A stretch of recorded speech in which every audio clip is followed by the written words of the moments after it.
Gun DIY Rommel Art Renegade Open Channel.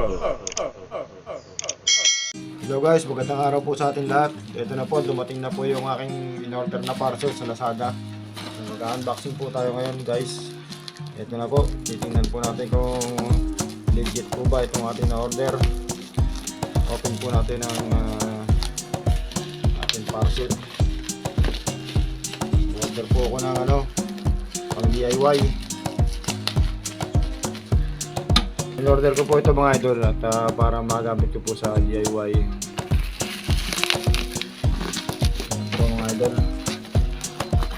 Ganyan po tayo pag Lazada balot na balot. Ngayon po mga idol, natin na pong binuot yung po natin tinatanggal ang wrapper, yung balot.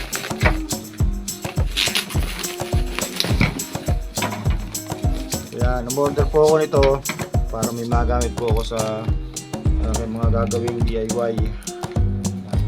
Dahil yung una po na-order ay sablay.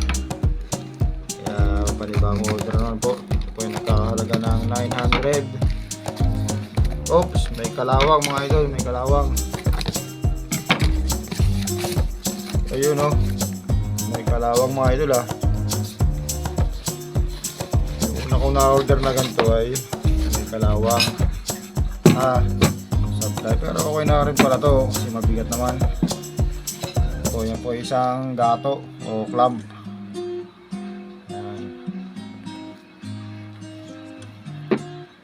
Tanggalin po natin yung balat na plastic at mamantika po mga idol. So yan, pwede na po tayo dyan mag DIY mamantika oh. Testing natin mga idol. Okay yan. Tapos dito yung pwede natin po mamartilyuhin yung mga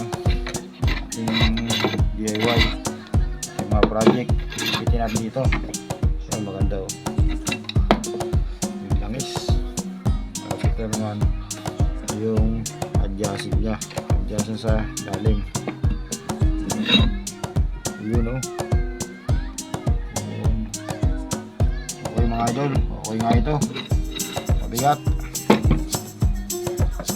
Ito po yung ating in-order sa araw na to. Okay guys, maraming salamat po sa mga nanood. Ito po yung isang clamp.